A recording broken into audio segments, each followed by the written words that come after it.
Jornalista, escritora, pesquisadora. Ela é considerada uma guru da alimentação saudável. Já publicou mais de 20 livros e vendeu 250 mil cópias. Aos 74 anos, continua alegre e jovial. Minha convidada do Perfil de hoje é Sônia Hirsch. Sônia, prazer enorme te receber aqui no Perfil. Prazer meu, Potira. Sônia, você começou a escrever muito jovem, né? Você teve estímulo Sim, da família? Como foi a sua criação para você ter esse dom, né, de escrever? realmente veio muito da família, veio tudo da família, porque meus pais imigrantes, com histórias assim, em lugares muito distantes, se encontraram no Brasil e tinham o hábito de escrever cartas para os parentes que ficaram, né? Então eu sempre vi os meus pais escrevendo. E eu sou a última de 5 filhos que nasceram assim muito espaçados. Quando eu nasci, minha irmã mais velha já morava fora. Então, também eu fui crescendo, vendo as cartas chegarem para minha mãe escrever. E eu, mesmo pequena, minha mãe dizia assim: ponha umas palavrinhas aqui para sua irmã, meu bem.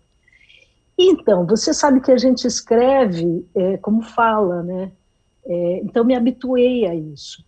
E quando eu tinha uns 17 anos, mais ou menos, eu fui divulgar uma peça de teatro lá em Campinas, onde eu estava morando com os meus pais, e quando eu apresentei o texto para o chefe de redação, ele disse: olha, isso aqui está muito bom, está muito bom, vou publicar assim mesmo. Aí chegou no jornal seguinte, eu já me ofereci para escrever, e aí já me contrataram. Então, com 17 anos, eu estava me profissionalizando devido a essa facilidade de escrever como se fala e também por causa de muita leitura, né, Potira? Os livros formam a gente, né? Com certeza. E muito jovem também, você já saiu de casa, né? O que te impulsionou para procurar novos ares e cuidar da sua vida?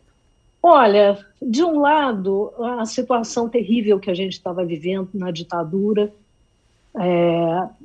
a impossibilidade de entender também o que estava acontecendo, porque eu era muito jovem.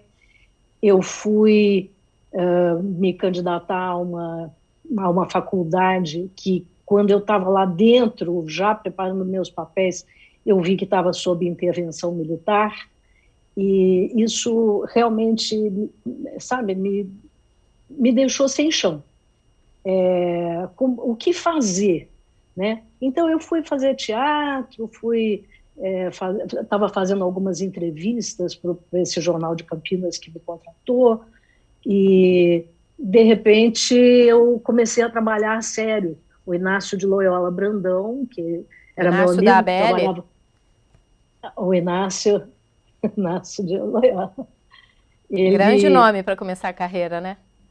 Grande nome, grande nome. Muitos anos depois, fui brindada até com uma crônica dele, porque ele disse que eu ganhava para fazer o que eu gosto. Foi Que já uma época que eu sorte, estava né? trabalhando... Mas o Loyola, ele me indicou para um jornal português antissalazarista. Uhum. Então, você imagina eu com 18 anos, morando sozinha em São Paulo e trabalhando num jornal português antissalazarista. Não durou muito, porque, porque era assim uma coisa, sabe, distante e tal, né? Mas aí eu recebi um convite de uma das revistas da Editora Abril e consegui vir para o Rio de Janeiro trabalhar na sucursal do Rio. E assim me tornei uma carioca de coração, e até que me mudei para a Serra, porque consegui comprar um terreno, fazer uma casa, e quando chegou o telefone, a banda larga, eu pensei, bom, o que eu estou fazendo que eu não estou morando aqui? Em que momento você decidiu, já estou numa carreira bem pavimentada no jornalismo, morando no Rio de Janeiro, com vários amigos, vou morar no meio do mato. O que te deu esse impulso? Potira, assim, a mesmice, né, do esquema comercial a que a gente tem que se sujeitar quando tem um bom salário na iniciativa privada, né? Fazer não as coisas que a gente acredita, mas as coisas que vão vender, as coisas que alguém quer. É muito difícil para mim. Eu sou muito rebelde de espírito, sabe? eu queria realmente me desenvolver mais, entender mais ao meu respeito, porque como eu não fiz faculdade, comecei a trabalhar muito cedo, isso também me marcou com assim, um posicionamento muito objetivo, de certa forma, mas não elaborado por dentro. Então, eu sentia que a minha personalidade, a minha identidade não estava bem desenvolvida. E aí eu encontrei um pessoal que se alimentava com arroz integral, que comia muitos vegetais, que não comia carne, comia um peixe de vez em quando, e que, enfim, tocava violão, era um pessoal muito divertido e tal. E gostei. Gostei e falei, vou me lançar nessa. Coincidiu que no trabalho o ambiente não estava bom. Eu acho muito assim que, enfim, as coisas têm data de validade, né? Sim. Então eu saí e fui morar no sítio. Fui ser hippie depois da hora. Não fui aos 18, fui ser Nunca aos é 29. tarde, né, para se transformar em hippie. E você abandona a carreira, mas você continua fazendo alguns freelas, né? Nesse meio tempo, você já fazia pesquisas para o primeiro livro? Nesse meio tempo, eu estava mudando a minha alimentação. Eu fazia uns freelas de história em quadrinho, de tradução, de história infantil, mas eu estava lendo para me consertar, porque desde sempre eu tinha problemas de intestino preso, de irregularidade menstrual, de dor de cabeça, de dor de estômago. E quando eu vi que existia essa outra alimentação, comecei a me sentir melhor, eu comecei a estudar sobre ela também. Na época, a grande onda era a macrobiótica. Quer dizer, é a grande onda para uma minoria, né? Então, eu fui lendo os livros de macrobiótica, achando assim um pouco radical, mas serviram muito bem de fundamento para mim para começar a estudar outras coisas, porque foi através da macrobiótica que eu cheguei na medicina oriental, sobre a qual eu não tinha a menor ideia até então. Você lança o prato feito nesse momento? Muito. Quanto tempo depois?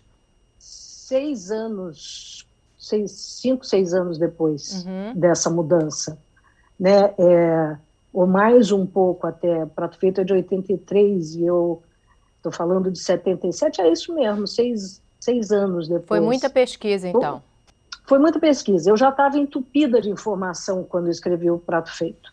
Então, meus primeiros livros foram assim uma espécie de extravasão daquilo que eu tinha aprendido. Eu ainda não tinha um saber próprio, mas já estava praticando e comecei a querer que os outros praticassem também para se livrar dos seus problemas, né? Sim. Você queria ajudar os outros da mesma forma que você conseguiu se ajudar, melhorar a sua vida, né? Isso. Porque, assim, eu acho que nós jornalistas, o que a gente ama é a informação. A gente quer a boa informação para passar a informação, não é para ficar com ela, né? Então, foi uma coisa, assim, muito ainda dentro do ritmo jornalístico que eu fiz. O que eu estava aprendendo, eu já estava passando as receitas que eu estava fazendo e o pouco que eu tinha de experiência também, né? Foi passando. E o Manual do Herói vem um tempo depois também de muita pesquisa, e ele é tipo uma bíblia, né, para várias pessoas que querem aprender sobre saúde, sobre como se tratar de uma forma oriental. As pessoas elogiam muito esse livro, né? Eu queria que você falasse um pouco como é que surgiu a sua ideia de colocar isso no papel.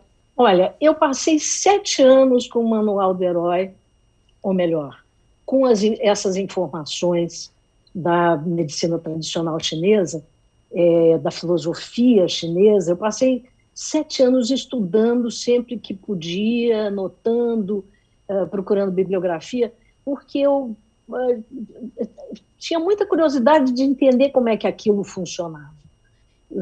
Nos anos, final dos anos 70, começo dos 80, a gente não tinha todo esse acesso à China que a gente tem hoje, né?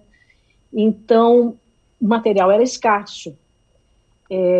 Basicamente, eu queria entender aquilo e entender como que eu podia usar aquilo para beneficiar as pessoas. E com o Manual do Herói aconteceu uma coisa muito curiosa, porque depois de passar anos juntando material, eu perdi esse material. E eu sou uma pessoa que não perde nada, mas eu tinha um trabalho, botei o material dentro do carro e o carro quebrou, peguei um táxi e blá, blá, blá, blá. Enfim, fiquei sem o material. Nossa. Então, eu tive assim um primeiro impacto, porque a casa caiu, mas, ao mesmo tempo, eu estava muito imbuída da filosofia oriental, então eu pensei, se tiver que voltar, vai voltar. Bom, aí, Potira, aconteceu um negócio incrível, porque passou-se um ano e teve a posse do Collor. E, enfim, eu estava contra. E eu liguei a televisão para ver aquela posse, aquilo foi me dando um fogo por dentro, um negócio, uma indignação, sabe? Uma coisa, uma raiva. Eu desliguei a televisão, fui para o computador e comecei a escrever o Manual do Herói, consultei todas as fontes de novo e fiz o livro.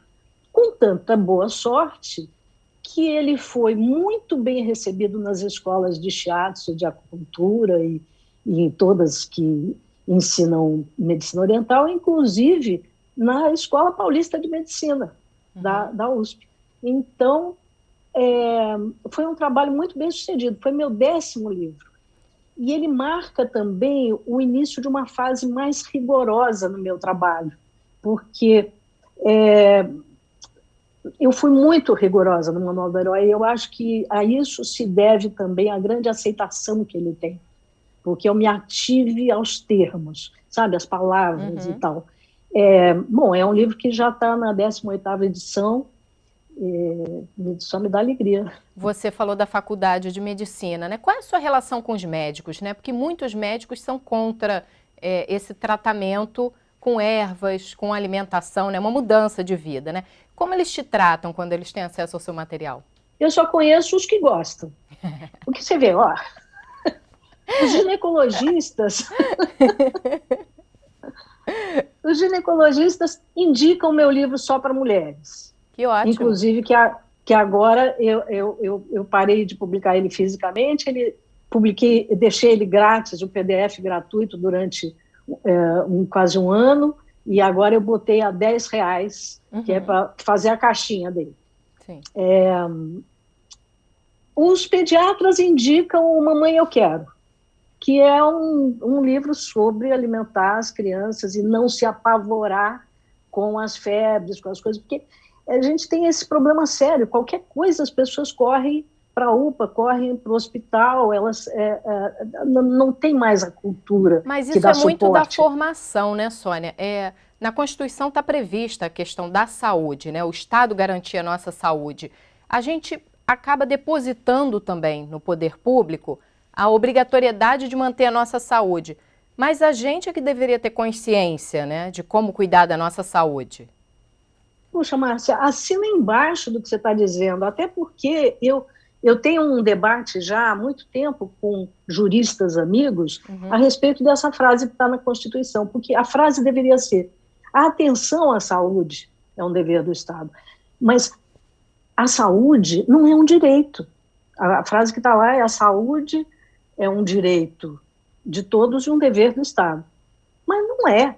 A pessoa que tem que se responsabilizar pela sua própria saúde, como você falou, né? Então, o Estado ele tem que dar atenção à higiene, né? a todos os serviços sanitários, a gente tem que ter uma forma de viver com mais higiene. Quer dizer, quando o Estado permite casas aglomeradas, por exemplo, sem um fornecimento legal de água, sem ventilação, não está protegendo a saúde. Então, eu acho muito equívoca essa frase.